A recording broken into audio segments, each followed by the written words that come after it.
ndamutse nawe tukagirana ikiganiro nyine ikintu namusaba cya mbere namusaba yuko yanshyigikira tugakuretinga organization yo kuba twafasha nyine abo bana. Umugambi w'Imana ku buzima bw'umuntu ni ikintu Imana iba yarateganyirije umuntu kuzaba cyo, byaba ari muri iki gihe cyangwa se mu kindi gihe kizaza. Ni ukuvuga ngo umuntu aragenda, umuntu nkunda nyine ujya uririmba indirimbo za gospel nkumva ndazikunze, nkumva nyine uzifashije umutima wanjye. Nyine ni umuntu witwa Israel Mbonyi cyangwa se Mbonyi cyangwa Israel. Kurikirana ikiganiro umugambi w'Imana ku bantu bayo mugezwaho na Supplication TV. Supplication TV, menya umugambi w'Imana ku buzima bwawe. Nshuti bavandimwe, reka nizere ko mumeze neza, nta mahoro mumeze mutaho muri. Abantu mwese turabashuje mu izina rya Yesu Kristo. Dushimiye Imana yuko itwemereye kugaruka hano. Turanezerewe cyane, dufite ibyishimo yuko turi amahoro. N'abatameze neza reka nizere yuko bizagenda neza, kuko niko kuri iyi si bimera, niko ubuzima bumeze. Tubahaye ikaze, turagarutse ngo twongere tuganire ku ijambo ry'Imana, umugambi w'Imana ku bantu bayo. Mu by'ukuri nicyo kintu kiba kitugenza cyane kurusha ibindi byose. Murabizi rero ntago ngenza njyenyine nk'uko mubibona, ndi kumwe n'umuntu hano, yari umukobwa niba ari umumama dono, ariko niyo mpamvu twamuzanye kugira ngo tuganire. Hanyuma tuguhaye ikaze kuri Supplication TV. Urakoze cyane. Dushimiye Imana itwemereye kugaruka, turagushimiye ko waje. Reka nizere ko umeze neza. Mbere ya byose reka tukwakire, udusengere, dutangire twiganirire. Reka dusenge mu izina rya Yesu. Mana, turagushimiye, turaguhimbaje kubw'aya masaha. Turagushimiye ko wabanye natwe mu bihe byinshi byatambutse, ibibi n'ibyiza wabanye natwe. Kuba turi ahangaha turi bazima duhumeka ntago ari imbaraga zacu, ntago ari imiryango dukomokamo, ahubwo Umwami Imana n'ubuntu bwawe kandi n'imbaraga zawe kandi n'urukundo rwawe. Mana rero turagushimiye kubw'akanya keza nk'aka, turagushimiye kubw'ikiganiro kigiye kuba muri aya masaha. Mwami w'abami, nta bindi twamamaza ahubwo turamamaza gukomera kwawe, turamamaza ubwami bwawe. Mbere yuko tugira icyo dukora cyose, tukwaye ikaze kugira ngo uze kubana natwe, utwiyoborere nk'Imana ikiruta cya byose, udushyireho favor yawe kuri Imana itananirwa. Ngabo yabera rero turakwakiriye, tuguhaye ikaze mbere yuko dukora ikintu icyo ari cyo cyose, kandi turizera ko ugiye kubana natwe. Turakwizeye Mwami Imana muri byose, urakoze kubyumvisha kandi ubikoze. N'abadukurikirana bose ubahereza umugisha Mwami w'abami, Kristo muzima ikiruta cya byose, ukomeze kubahereza agakiza no kukumenya no kugusobanukirwa. Urakoze Mwami kubyumvisha kandi ubikoze, mu izina ryawe Yesu Kristo Mwami wacu, amen. Imana iguhereze umugisha. Hanyuma tumaze gusenga bibaye byiza, hanyuma reka dutangire twakira, wibwira abantu badukurikiranye kuri Supplication. Ndabizi bafite amatsiko menshi cyane. Hanyuma ariko mbere na mbere yuko twibwira, urabanza tubwire niba umeze neza. Umeze neza? Njyewe meze neza, nta kibazo na kimwe mfite. Kenga tangire twibwira. Amazina yanjye rero nitwa Tumukunde Hope. Tumukunde Hope. Hope ni umuntu, ni umukobwa, ni muntu ki, ni umumama? Hope ni muntu ki? Hope ni umukobwa. Ni umukobwa w'imyaka nk'ingahe buriya? Hope ni umukobwa w'imyaka 17, urimo gusatira imyaka 18. Uracyari muto, uracyari akaribu. Ubu ngubu baramutse yageze umuntu ugiye kwiyenzaho ribu yamutambikana. Kumana cyane pe. Si ibyo bintu nawe urabyizera? Ibyo bintu kubera ko n'ubundi imyaka 17 umuntu aba akiri hasi y'ubuyobozi bwose, irabwa ababyeyi cyangwa se bwa leta. Leta se wowe ubwawe ubuntu umaze kuba umuntu mukuru, ubundi ubona ari ngombwa kugira ngo ribu gukurikirane? Ni inshingano zayo. Ni inshingano zayo, ariko nawe ubundi si hari abantu baba bashoboye kubika amabanga, ugasanga nubwo hagira umuntu ugira icyakubwira ugasanga usibye no kuvuga ngo na ribu ubwayo yabimenya, ariko nawe ubwawe umaze kuba umuntu mukuru, imyaka 18 17, ubu uri umuntu utangiye gusobanuka. ni ukuvuga ngo ibwanjye ibanga naribika bibaye icyabaye cyakozwe nifitemo ubushake, ariko ari icyabaye by force, icyo ngicyo nicyo ntekereza ko ribu yakurikira. bise bintera kumenya niba ubwo ngubwo nendaga kwaza niba ari umunyeshuri ariko mise mbyiyumvisha bise mbyiyumvisha ntabwo uko biri kose nubwo baba warize neza ntabwo bikunda kuba ku mwana w'imyaka 17 aba yarashoje. Wiga mu wa kangahe? Njyewe rero niga ubu ngubu nshoje senior 4, ngiye muri senior 5. Senior 4 se buri abantu bose badukurikiye barabyumva, hari abantu ngira ngo tubwire mu Kinyarwanda bashobora kuba batabyumva. Ngiye buriya senior 4 mu Kinyarwanda ni mu wa kane. Mu wa kane w'amashuri yisumbuye. Wiga ibijyanye n'iki Hope? Rero mu wa kane wanjye w'amashuri yisumbuye nigamo electricity cyangwa se mu Kinyarwanda ni amashanyarazi. Wiga amashanyarazi? Niga amashanyarazi. Ubwo no kwestara? Kwestara. Hari imidugudu mishyashya se ubu ngubu barimo gushyiramo umuriro? irahari imidugudu maze kujyamo nsapurayinga amashanyarazi pe. Mu wa kane babahereza stage? cyane none iyo uri umutekinisiye mwiza nkanjye urumva ibintu biba bimeze neza. Ahantu badukurikiye niba hariho abantu bafite amapoto yapfuye birumvikana ubu. Wigira hehe Hope? Nigira ahantu hitwa Kayonza. Ikigo cyo nigiraho kiri muri Kayonza cyitwa Nyamirama TSS cyangwa se TVET. Yego. Wigira muri Kayonza mu burasirazuba maybe. Hope rero twaguhamagaye kugira ngo tukiganirire, dore iminsi bibaye myinshi muri mu biruhuko se ubundi bimeze gute? Ibiruhuko bimeze neza pe. Ibiruhuko bimeze neza. Hanyuma ese Hope ukunda iki? Ni iki kintu ukunda ujya ukora ukumva urishimye, cyangwa se ukunda waba utsindishimye kino kintu nkirimo mba numva nezerewe? Ikintu nkunda ikintu ukunda mu buzima busanzwe ubudasanzwe se bwo nubuwe? Ubuzima busanzwe ubudasanzwe se bwo nububa bumeze gute? Ngiye kugusobanurira ikintu nkunda mu buzima busanzwe. Ubuzima budasanzwe se ubundi ntago nanjye mbizi. Ubuzima budasanzwe ariko wenda nko mu burwayi cyangwa se wenda ni ukuvuga ngo ubuzima busanzwe mvuga ni ubuzima bameze neza nta kibazo witurije. Tubwire ikintu ukunda muri ubwo buzima rero busanzwe navugaga cyane iyo ndi nko muri free time mba numva naba ndi kumwe n'inshuti zanjye nyine tuganira. Ibyo bintu biranyura cyane. Kumwe n'inshuti zawe kuganira biranyura cyane. None iyo ndi kumwe n'inshuti zanjye twabanye kuva kera twibukiranye ibihe byashize. Kera ryari ahubwo inshuti zawe zo ku ishuri mujyana mutorokana mutugituri twajyaga dukirana iby'abana kera. Ubwo se abana muhurira he? Barahari se barahari bo tungana twabyirukanye. Okay. Njye narababuze ubu ngubu sinzi ahantu baba, niba yango bizasaba kubashakisha. None se niki kintu kijye gishitura amarangamutima yawe? Kumva ugize emotion, kumva warira, cyangwa se ubundi mwanya kumva waseka, ikintu gishite gikunda gushitura emotion zawe? Ikintu gishitura emotion zanjye gishobora kuba ari kibi cyangwa se ari cyiza.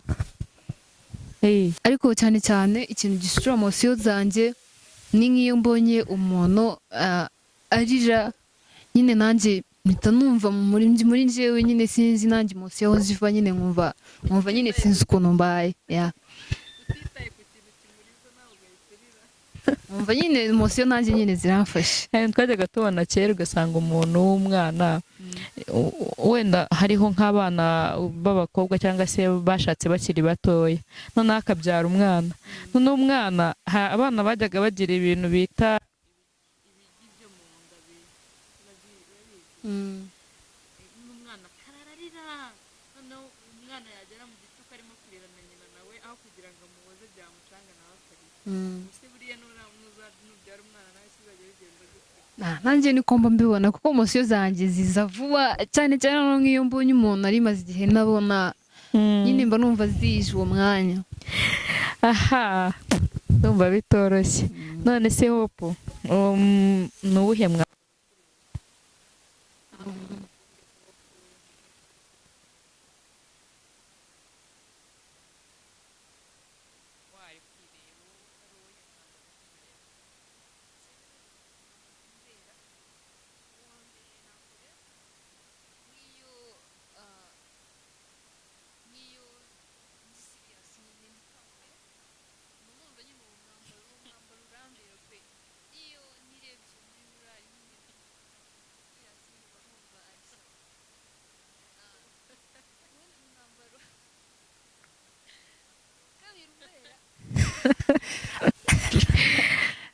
uberwa no kuba uri seriye kweri ko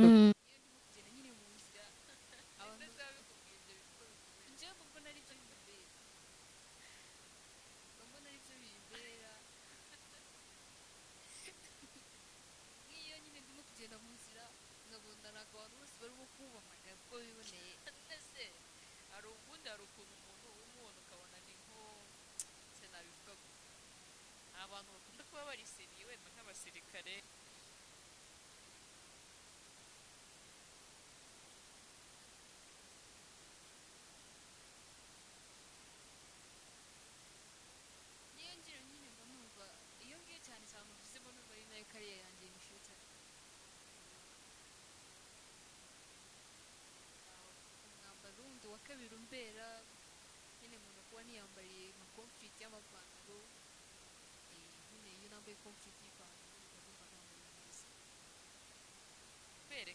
noneho ndabona wamugana akivuga kuri iyo conflict ipantaro arabona arakeye rwose.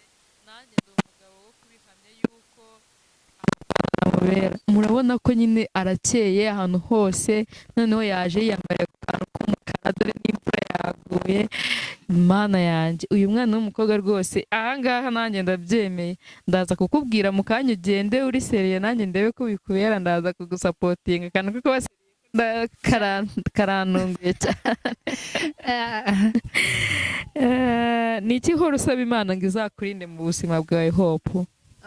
ikintu umuntu asaba Imana kugira ngo izandinde mu buzima, ikintu cya mbere iyo ngiye gusenga nsaba Imana ngo izandinde nyine, nsaba Imana kugira ngo nyine izandinde kuba umumama cyangwa se kuzisanga narabaye umumama nakoze ubukwe. urakoze ubukwe? usaba Imana ngo izakurinde kuba umumama udakoze ubukwe. mwese ubukwe ariko ubukwe ni amastress kuko abakobwa bose bakunda ubukwe. njye ntabwo mbukunda. uzi ubukwe niyo byaba ari stress ariko buriya iyo ukoze ubukwe umubyeyi wawe arushaho kunezerwa cyangwa se abavandimwe wawe. biriya bintu birastressa. biriya bintu birastressa kuko banza urebe. reba mu itangirira ryabyo ukuntu abantu batangira harya batangira ku maporopoza. wowe ntabwo urabizi. batangira ku maporopoza hagenda amafaranga ngo ngaho ngo kuza ngo gusaba ngo kwerekana ngo ngaho ngo mu nsengero ngo ngaho ngo umurenge. biriya bintu ni ukuri ntabwo ubundi umuntu ese ubundi kuki ubukwe wundi ni iki? si uguhuza imiryango. umunsi w'ikirori uramutse uvuyeho abantu wenda ku munsi wo kujya kubana n'umuntu nyirizina ugeze, sibyo? umuntu akambara agatimba agahamagara nk'inshuti ze z'abantu nka 2 cyangwa 3 barangiza bakagenda n'umusore n'abantu nka 2 bamuherekeje. si bwaba ari ubukwe? ubwo ntabwo ari ubukwe. nase umugeni ubundi umugeni si aba yatambaye ikanzu ntabwo bavuga ko ari atambaye agatimba. wenda mukabona nk'umugeni atungutse mu kidara atambaye agatimba. njyewe ubwo bukwe bwawe urimo gutekereza mu bitekerezo byawe ntabwo ari bwo mvuga. njyewe ubukwe mvuga ni ubukwe bwo nzatumiramo abantu bavuye muri Amerika. niba batava yose bose bazavayo kubera ko buzaba ari ubukwe buzahuza abantu benshi. uvuga ngo nicyo kintu uba usaba Imana ngo izakurinde ahantu kuri Imana izabuguhe pe kuko ndumva ubukunda cyane. Hope ukuva imyaka 17 umaze hari amashimwe ufite mu mutima wawe, ni iki kintu uba urimo gushimira Imana ku buryo uvuga uti Imana iyo ukibutse buri Imana ikorera abantu ariko byibura haba hari ikintu kimwe cy'ingenzi? Ikintu cya mbere nshimira Imana cyane nyine buri gihe iyo nibutse ko mfite umubyeyi wanjye w'umumama, just njyewe niyo mubonye nyine mba numva nguwe neza, mba numva nyine umunezero unyuzuye kubera nyine ibintu byinshi yankoreye, kubera ibikuntu anyitaho, urumva nyine mba numva kuba mubona byonyine aricyo kintu gituma nshima Imana buri mwanya buri munota iyo ngiye gusenga mbanza gushima Imana ko mama wanjye akiri muzima. Of course ndabafite. Bana na mami wenyine n'abavandimwe banjye. Mvukana n'abavandimwe 5, ndi uwa 4.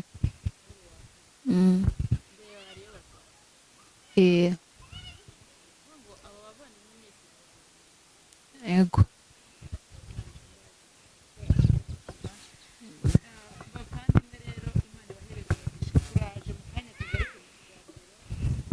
Imana ku bantu bayo nyirizina, twinjire mu kiganiro dukomeze tubane tuganire n'umutumirwa wacu. Kurikirana ikiganiro umugambi w'Imana ku bantu bayo mugezwaho na Supplication TV. Supplication TV, menya umugambi w'Imana ku buzima bwawe. Imana iguhe umugisha. Umugambi w'Imana ku bantu cyangwa se umugambi w'Imana ku buzima bw'umuntu, ni ukuvuga ngo njyewe numva umugambi w'Imana ku buzima bw'umuntu, umugambi w'Imana ku buzima bw'umuntu ni ikintu Imana iba yarateganyirije umuntu kuzaba cyo, byaba ari muri iki gihe cyangwa se mu kindi gihe kizaza. Ni ukuvuga ngo umuntu aragenda, umuntu ajya gusenga, umuntu akora iki, ariko muri ibyo bintu byose akora, muri izo activities zose z'umuntu, ni ukuvuga ngo hari umugambi Imana iba yaramuteganyirije. Ni ukuvuga ngo hari icyo Imana iba imushakaho, hari uwo Imana iba yarateguye kugira ngo azabe we. Rero umugambi w'Imana ku buzima bw'umuntu ni ikintu gikomeye cyane. Ushobora kwibaza ngo umugambi w'Imana ku buzima bw'umuntu bifitanye relationship yihe no gusenga? Ushobora kubyibaza cyane, ariko n'ubwo tugenda Imana idufiteho umugambi, ugasenga Imana igufiteho umugambi, ukicara Imana igufiteho umugambi, ni ukuvuga ngo kuba igufiteho umugambi cyane cyane kugira ngo uwo mugambi igufiteho ukomere, nuko ukwiriye kuba usenga, utwara umwanya wawe munini imbere y'Imana usenga. Ni ukuvuga ngo bifitanye relationship ikomeye cyane.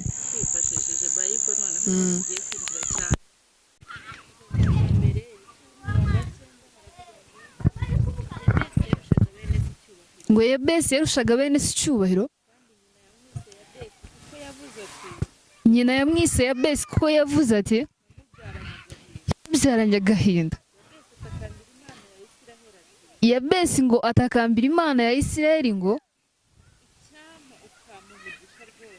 icyama ukampereza umugisha rwose, ukagura imbago yanjye, kandi ukuboko kwawe kukabana nanjye, ukandinda ibyago ntibimbabaze.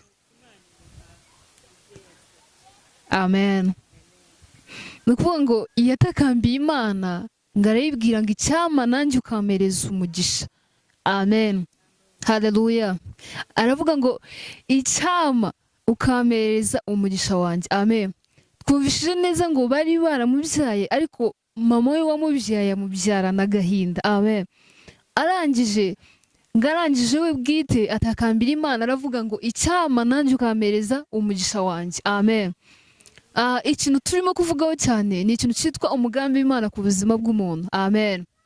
Ushobora kwibaza ngo ikintu umugambi w'Imana ku buzima bw'umuntu gifitanye iyihe relationship no gusenga? Amen. Gusenga bihurira hehe n'umugambi w'Imana ku buzima bw'umuntu? amen.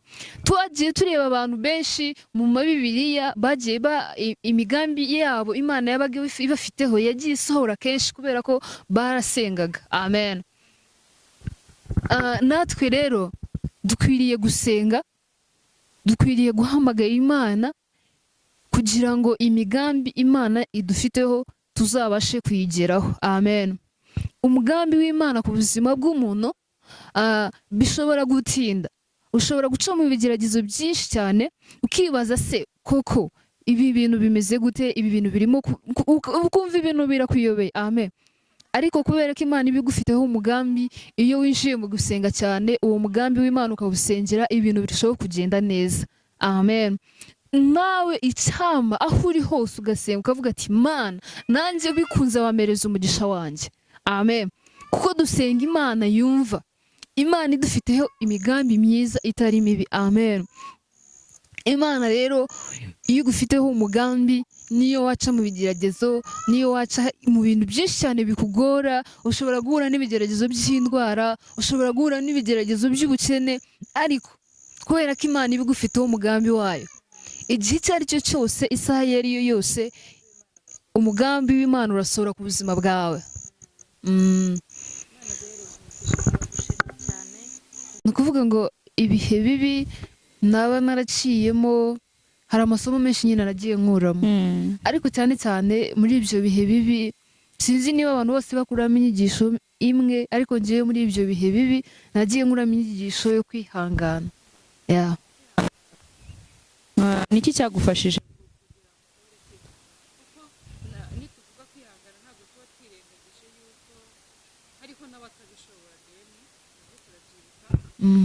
Cyagufashije kugira ngo ushobore uko kwihangana?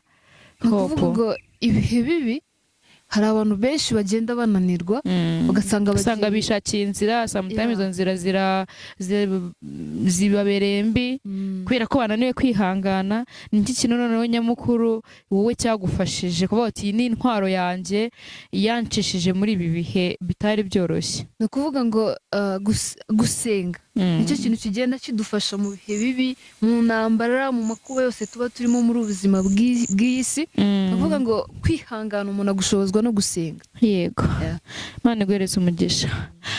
Hari ikintu njya numva kenshi mu matwi yanjye, hope, kivuga ngo ibihe bigena abo muhura.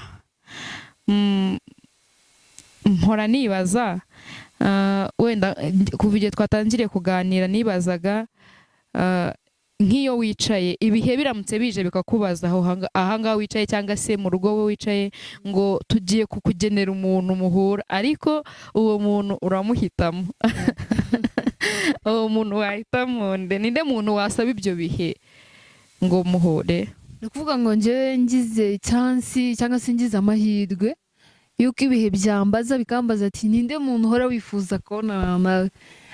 Hari umuntu mpora nifuza kubonana nawe naba nicaye, bitewe nyine n'ibintu ngenda mbona hanze aha ngaho.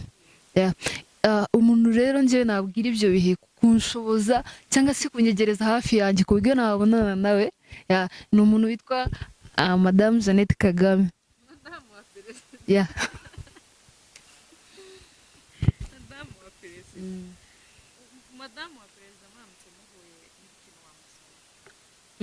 Ndamutse mpuye na Madame Jeannette Kagame, ikintu cya mbere namusaba ni ukuvuga ngo ahantu ngenda cyane no muri society, ahantu mba mu rugo, ni ukuvuga ngo ngenda mbona abana b'abakobwa benshi bagiye bahura n'ibibazo byo kubatera inda z'inyendaro, nyine inda zitateganyijwe. Ni ukuvuga ngo ngenda mutimuye nawe tukagirana ikiganiro. Nyine ikintu namusaba cya mbere, namusaba yuko yanshyigikira, tugakuretinga organization yo kuba twafasha nyine abo bana, byaba na ngombwa tukabasubiza mu mashuri bakiga, nyine tukabakura mu bwigunge baba barimo. Kuvuga ngo wamusaba icyo gitekerezo se ubundi ubusanzwe ugifite, ariko wenda warabuze uburyo bw'ubushobozi bwo kuba wagisapotinga. Of course icyo gitekerezo njyewe mba nyifite muri njyewe kenshi cyane, ariko nyine ugasanga nta bushobozi mfite.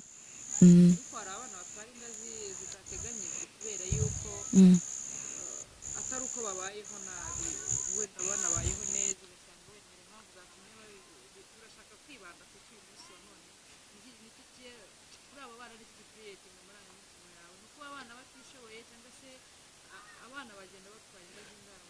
ni ukuvuga ngo abo bibaho babiteguye ni bakeya cyane, ariko akenshi bibabaho bitewe na situation z'imiryango bakomokamo mu buzima nyine butari bwiza.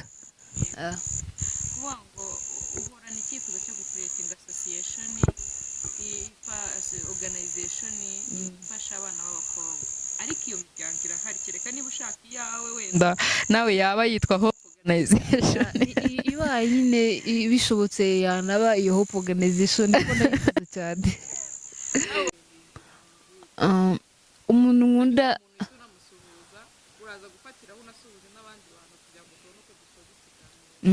umuntu nkunda nyine ujya uririmba indirimbo za gospel nkumva ndazikunze, nkumva nyine uzifashije umutima wanjye. Nyine ni umuntu witwa Israel Mbonyi, cyangwa se Mbonyi cyangwa Israel. Yitwa Mbonyi Mbonyi cyangwa Israel.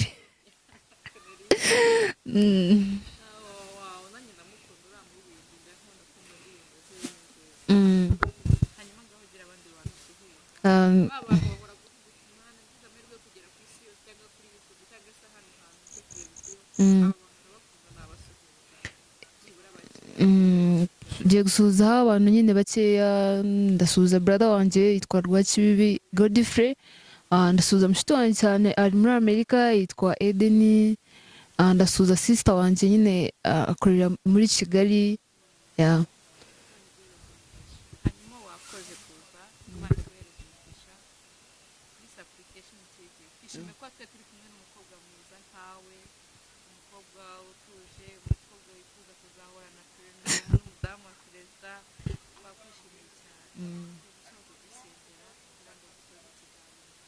Murakoze cyane, Imana yo mu ijuru bahereza umugisha. Reka dusenge dusoza ikiganiro. Mana turagushimiye, turaguhimbaje, tuguha icyubahiro. Turagushimiye ko wabanye natwe mu bihe byinshi byatambutse, mu makuba, mu ntambara, ibyo byose wagiye biducishamo. Niyo mpamvu n'uyu munsi tugihumeka kandi turi bazima. Rero Mana turagushimiye kubw'ikiganiro twakoze, twagiye gutangira turaguhamagara ngo uzubane natwe.